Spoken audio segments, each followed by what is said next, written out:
বীরভূম জেলার ইলামবাজার ব্লকের নানাশোল অঞ্চলের ইন্টাগ্রেটিভ ইংলিশ মিডিয়ামের ছাত্রাবাসের নবনির্বাচিত ভবনের দ্বার উদ্ঘাটন করলেন রাজ্যের মন্ত্রী চন্দ্রনাথ সিনহা। সঙ্গে উপস্থিত ছিলেন ইলামবাজার ব্লকের ব্লক সভাপতি ফজলুর রহমান, ইলামবাজার পঞ্চায়েত সমিতির সভাপতি সুদীপ্তা সাহা হালদার, সহ সভাপতি দুলাল রায়, সমষ্টি উন্নয়ন আধিকারিক সহ অন্যান্য আধিকারিকেরাও। এই ছাত্রাবাসটি প্রায় 100 জন সিট বিশিষ্ট এই ছাত্রাবাসের উদ্বোধন হয়। বীরভূম জেলায় প্রথম এই সরকারি ইংলিশ মিডিয়াম হাই স্কুল 2017 সালে এই ইংলিশ মিডিয়াম হাই স্কুলটি নির্মাণ করা হয়। এই হাই স্কুল সম্পর্কে কি বললেন সমস্ত আধিকারিকেরা, চলুন শুনে নিই। কেন সঙ্গীত বাংলা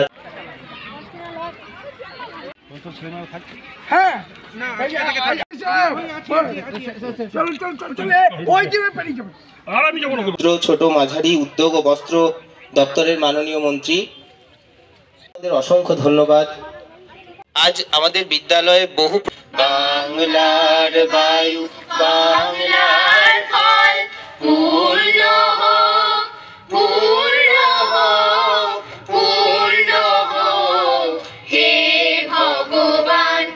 বাংলার বায়ু বাংলার ফল পূর্ণ হোক, পূর্ণ হোক, পূর্ণ হোক। বাংলার বন বাংলার মা, বাংলার ঘর বাংলার হাট, বাংলার বন বাংলার মাঠ পূর্ণ হোক, পূর্ণ হোক, পূর্ণ হোক। বাংলার মাটি বাংলার জল বাংলার বায়ু বাংলার ফল। ক্লাস 11 ইংলিশ মিডিয়ামে শুরু হচ্ছে, যেটা আমাদের সকলের জন্য অত্যন্ত গর্বের। আমি এই 2017-তে স্কুলে জয়েন করি এবং দীর্ঘ এই 7 বছরের জার্নিতে আজকে আমি যাদেরকে পেয়েছি সাথে, তাদের মধ্যে অনেকেই আজকে উপস্থিত আছেন এবং আমরা সব থেকে আনন্দিত যে আমাদের মধ্যে আমরা আমাদের যেরকম প্রশাসনিক কর্তা ব্যক্তিদের পেয়েছি, সেরকম আমরা বেশ কিছু সমাজসেবী তাদেরকেও আমাদের সঙ্গে পেয়েছি। আজকের এই অনুষ্ঠানটি করছি, এই মাঠটি আমাদের স্কুলের একটি অত্যন্ত গুরুত্বপূর্ণ জায়গা।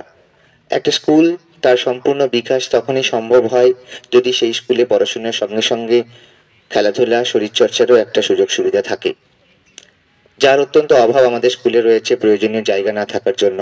আমি আজকের এই স্টেজ থেকে, এই মঞ্চ থেকে আমি সকলের কাছে একটা অনুরোধ রাখবো, গ্রামের মানুষ, আমাদের সমাজসেবীদের কাছে এবং আমার প্রশাসনিক কর্তা ব্যক্তিদের কাছে, যে এই মাঠটি যেন ইন্টার ডিপার্টমেন্টাল ট্রান্সফারের মাধ্যমে আমাদের স্কুলের মধ্যে যুক্ত করা হয়, যাতে আমাদের বাচ্চারা সবাই অত্যন্ত ভালোভাবে এই মাঠটাকে ব্যবহার করতে পারবে খেলাধুলা পারপাসে। আসার পরেই উনি সিদ্ধান্ত নিয়েছিলেন যে প্রত্যেকটি জেলাতে একটি করে ইংলিশ মিডিয়াম বিদ্যালয় গড়ে তুলব। সেইটা এই বীরভূম জেলাতেও একটা দিয়েছিলেন, এটা রামপুরহাট হয়ে গেছিল। যিনি ফিতে কাটলেন মাননীয় মন্ত্রী শ্রী চন্দ্রনাথ সিনহা, আমি তাকে ধরে আর আমাদের জেলার নেতা অনুব্রত মণ্ডলকে ধরে সেইটা রামপুরহাট থেকে বাদ দিয়ে মমতা ব্যানার্জিকে বলে উনি এইটা কেষ্টদা বলেই দিলেন, এটা মন্ত্রী চন্দ্রনাথ সিনহার এলাকাতেই করতে হবে। সেই হিসাবে মন্ত্রী আমাকে বললেন, তুমি তো চাইছো এটা এখানে হোক, জায়গা দিতে পারবে তো? 2 একর 80 শতক জায়গা লাগবে। আমি দায়িত্ব নিয়েছিলাম যে হ্যাঁ, জায়গা আমি সরকারি জায়গায় করে দেব। দেখবেন যে এই দিকে আছে, এই দিকে আছে, স্কোয়ার নেই। ছিল জায়গাটাকে একটা জায়গাতে নিয়ে 2 একর 80 শতক করে বিএলআরকে দিয়ে আমরা সেটা রাজ্য সরকারের কাছে পাঠিয়েছিলাম যে আমরা জায়গা পেয়েছি। একটা কথা বলবো, এই স্কুল তৈরি করতে সত্যি যেটা বললো দুলালদা, বহু ঘাত প্রতিঘাতের মধ্য দিয়ে হয়েছে। এবং যেটা সব থেকে বড় অবদান, সব থেকে যার বড় অবদান, তিনি আমাদের উদ্বোধক, যিনি উদ্বোধন করলেন মন্ত্রী চন্দনা সিনহা মহাশয়। কারণ আমরা এই স্কুল করতে গিয়ে আমাদের দুলালদা, আমি সহ আমাদের যারা কমিটির মধ্যে আছি, পঞ্চায়েত সমিতি যারা আছি, তারা সকলেই কিন্তু চেষ্টা করে এই স্কুলকে আমরা এখানে তৈরি করতে পেরেছি। আপনারা জানেন যে অনেক কষ্টের মধ্যে এই স্কুলটা আপনাদের এখানে মানে আমাদের এই এলাকায় হয়েছে, যার জন্য আমাদের এই এলাকার সমস্ত ছাত্রছাত্রী থেকে আমাদের এলাকাবাসী খুবই উপকৃত। বীরভূম ডিস্ট্রিক্টে আমাদের এই জায়গাতে, এই গ্রামের মধ্যে যে এই স্কুলটা হবে, সেটা সত্যি আমাদের ভাবনা চিন্তার বাইরে ছিল। আমাদের মুখ্যমন্ত্রী, মাননীয় মুখ্যমন্ত্রীর যে চেষ্টা, যে রাজ্য সরকারের একটা ইংলিশ মিডিয়াম স্কুল সব জেলাতেই একটা করে করে দেওয়া হবে, তা সেটা যে আমাদের এখানে হয়েছে, এটা আমাদের একটা ভাগ্যের ব্যাপার।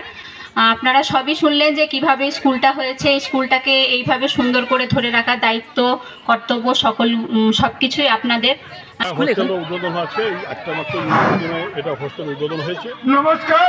এবং ছাত্রছাত্রীদের যে অসুবিধাটা ছিল, এই অসুবিধাটা দূর হবে এবং তাদের পড়াশোনা করতেও সুবিধা। হ্যাঁ, এইটা হচ্ছে, এই হোস্টেলটা হচ্ছে আপনার স্কুলের সঙ্গে অ্যাটাচড। টোটাল এই মুহূর্তে আমাদের হোস্টেলে 78 বেড রয়েছে, ঠিক আছে। এই 78 boys hostel, 78 bedded girls hostel, ঠিক আছে। এই মুহূর্তে আমরা বয়েজ হোস্টেলটা শুরু করছি, যেহেতু বয়েজ বিল্ডিং আমরা পেয়েছি। দিন 15 পর বা 1 মাসের মধ্যে আমরা গার্লস হোস্টেলটাও শুরু করব। এবং মেনলি আরও হোস্টেলটা 9, 10, 7, 8 এরা তো থাকবেই। এছাড়া আমাদের এবছর থেকে ইংলিশ শুরু হচ্ছে, ইংলিশ ক্লাস 11 শুরু হচ্ছে ইংলিশ মিডিয়ামে, যেটা বীরভূম ডিস্ট্রিক্টের মধ্যে প্রথম কোনো সম্পূর্ণ সরকারি বিদ্যালয়ের মানে ক্লাস 11 ইংলিশ মিডিয়ামে শুরু হচ্ছে। এটা কিন্তু প্রথম। এবং এখন মুশকিলটা কী হচ্ছে, ইংলিশ মিডিয়ামে পড়ানোর জন্য গার্জিয়ানদের কাছে মেন সমস্যা হয়ে যাচ্ছে একটা ফাইন্যান্সিয়াল প্রবলেম। এবং যেগুলো প্রাইভেট ইংলিশ মিডিয়াম স্কুল, সেখানে ধরুন সবসময় তাদের তো ধরুন তাদের পক্ষে সম্ভব হয় না সবার পক্ষে অ্যাভেল করা। ঠিক এখানে একটা প্রাইভেট স্কুলে একটা বাচ্চা যা যা ফেসিলিটি পাচ্ছে, ঠিক সেই রকম। এবং গভর্নমেন্ট অফ ওয়েস্ট বেঙ্গল, আমাদের মাননীয় মুখ্যমন্ত্রী, তিনিও তার নিজস্ব মানে এডুকেশন ডিপার্টমেন্ট থেকে আমরা আমাদের স্কুলের ল্যাবের জন্য খুব ভালো গ্র্যান্ট পেয়েছি। এবং যে ল্যাব আমাদের স্কুলে তৈরি হচ্ছে, অলমোস্ট হয়েছে, সেটা একটা বিশ্বমানের ল্যাব তৈরি হয়েছে, ফিজিক্স, কেমিস্ট্রি, ম্যাথামেটিক্স, বায়োলজি। এছাড়া আমাদের ডিজিটাল ক্লাসরুম রয়েছে, যেটা খুব কম গভর্নমেন্ট স্কুলে আছে, 2-1টা প্রাইভেট স্কুলে হয়তো আছে। এবং এই ক্লাসরুমটা কিন্তু মানে বাচ্চারা ঘরে বসেও ক্লাস করতে পারবে। এবং আমাদের আগের দিনে ডিস্ট্রিক্ট ম্যাজিস্ট্রেট ছিলেন, তিনি আমাদেরকে ব্যাপারটা অনেক সাহায্য করেছিলেন, ঠিক আছে। আর হোস্টেলে আরেকটা, আজকে যে হোস্টেলের উদ্বোধন হচ্ছে, এর সঙ্গে সঙ্গে কিন্তু হোস্টেলের সঙ্গে সঙ্গে আমরা চাই যে স্টুডেন্টরা ক্লাস 11-এ এসে যেন কোনো অসুবিধেই না পড়ে। এখানে হোস্টেল, ল্যাব, লাইব্রেরি, এক ছাতার নিচে যেন তারা সবটা পেয়ে যায় সবার জন্য। মানে আমরা ডিস্টেন্স ওয়াইজ প্রথমে প্রোভাইড করব। আমরা প্রথম ক্লাস 10কে সুযোগ দেব, ক্লাস 10-এ যারা যারা উইলিং, তারপরে ক্লাস 9, ক্লাস 8। এবং যেহেতু এটা সম্পূর্ণভাবে একটা ফ্রি হোস্টেল মানে কিন্তু শুধুমাত্র থাকা আর খাওয়ার জন্য নয়। আপনারা বুঝতেই পারছেন এখনকার দিনে যেরকম সরকার, আমাদের পশ্চিমবঙ্গ সরকারের ব্যবস্থাপনায় মানুষের অ্যাটলিস্ট খাওয়ার কোনো অভাব নেই। সুতরাং বাচ্চারা এখানে আসবে কেন? এখানে আসছে থাকা, খাওয়া এবং একটা আইডিয়াল পরিবেশ পাচ্ছে। আমরা এখানে ওদের পাশাপাশি পড়ানোর ব্যবস্থা রাখছি, যেন হোস্টেল আওয়ারের পরে তারা পড়াশোনা করতে পারে। এবং অত্যন্ত পুষ্টিকর খাবার খাওয়ানো হচ্ছে, মানে সপ্তাহে 5 থেকে 6 দিন তাদের মাছ থাকবে, প্রত্যেক দিনই অলমোস্ট মাছ থাকবে। রাত্রেবেলা ডিম, চিকেন এগুলো থাকছে। সুন্দর টিফিন, চাউমিন, লুচি আর একদম বাচ্চাদের পছন্দের মতন টিফিন থাকবে। এবং তার সঙ্গে সঙ্গে কিন্তু পড়াশোনাটা মানে আফটার স্কুল তারা একটু খেলাধুলা করে সন্ধ্যাবেলায় প্রশিক্ষকের আন্ডারে তারা পড়াশোনা করবে, সকালবেলা পড়াশোনা করবে এবং তারপরে স্কুল যাবে। এবং উইকেন্ডে তারা বাড়ি চলে যাবে, বাড়িতে উইকেন্ডটা কাটাবে, আবার মানডেতে হোস্টেল জয়েন করবে। প্রথম কথা হচ্ছে যে আমরা যেটা মেন আমাদের টার্গেট, সেটা হচ্ছে দূর এবং বাইরের। ধরুন ক্লাস 10-এর আমার হয়তো হোস্টেল উইলিং হচ্ছে 20 জন। এই 20 জনকেই আমি আগে হোস্টেল দেবো, দূর এবং কাছের থেকে। তারপরে ক্লাস 9, এরকম করতে করতে আমার 78 সিট যতক্ষণ না ফিল আপ হচ্ছে আমি হোস্টেল অ্যালট করে যাব। এবার যদি দেখা যায় যে তারপরেও হোস্টেলের চাহিদা থাকছে, তখন আমরা অবশ্যই ডিস্টেন্সটাকে প্রেফারেন্স দেব। এই হচ্ছে আমাদের আপাতত প্ল্যান। হ্যাঁ না, টোটালটা কোনো রকম কোনো খরচ নেই, ঠিক আছে, সমস্তটা ফ্রি। শুধু হোস্টেলে থাকা ফ্রি না, থাকার সঙ্গে খেলাধুলার সরঞ্জাম, নিউজ পেপার, ম্যাগাজিন সমস্ত তারা ফেসিলিটিস পাবে, মেডিকেল এমার্জেন্সিস, এভরিথিং। কি আলাদাভাবে প্রথম কথা, আমাদের শিক্ষা দপ্তরের এই মুহূর্তে সাম্প্রতিক নির্দেশ অনুসারে কোনো ওয়ার্ডেন পোস্ট নেই এখনো পর্যন্ত। আমাদের যেটা রয়েছে সেটা সিকিউরিটি আছে, আর তার সঙ্গে সঙ্গে হোস্টেল, মেয়ে এবং ছেলেদের জন্য সম্পূর্ণভাবে আলাদা পৃথক স্টাফ প্যাটার্ন থাকছে, কিন্তু পার্টিকুলারলি ওয়ার্ডেন থাকছেন না, কিন্তু আমাদের প্রশিক্ষকরা থাকবেন এবং তার সঙ্গে সিকিউরিটি থাকবে। এবং হোস্টেল কিন্তু বিকেল 6টা বা 6:30টার পরে হোস্টেলে তালা চাবি পড়ে যাবে, তারা কিন্তু ভিতরেই থাকবে। হোস্টেলের বাইরে কোনো রকম কোনো বাচ্চাকে তারপরে অ্যালাউ করা হবে না, কারণ যেহেতু পজিশনটা জঙ্গলের মধ্যে স্কুল, এবং আমাদের যারা সিকিউরিটি আছেন তারা এক্স আর্মিরা রয়েছেন, তারা আমাদের সিকিউরিটি চার্জে আছেন পুরোটাই। ফরম্যাটে তাদেরকে অ্যাপ্লাই করতে হবে, আদার দ্যান এমার্জেন্সি কেসেস তারা আসবেন, এসে সিকিউরিটিকে অ্যাপ্লাই করবেন। যদি কোনো ব্যাপার থাকে সেই মুহূর্তে যিনি সেই দিনটার দায়িত্বে থাকবেন তিনি স্পট ডিসিশন নেবেন যে আমরা তাকে অ্যালাউ করা যাবে কি যাবে না। আশা করা যায় এটা নিয়ে খুব একটা সমস্যা হবে না।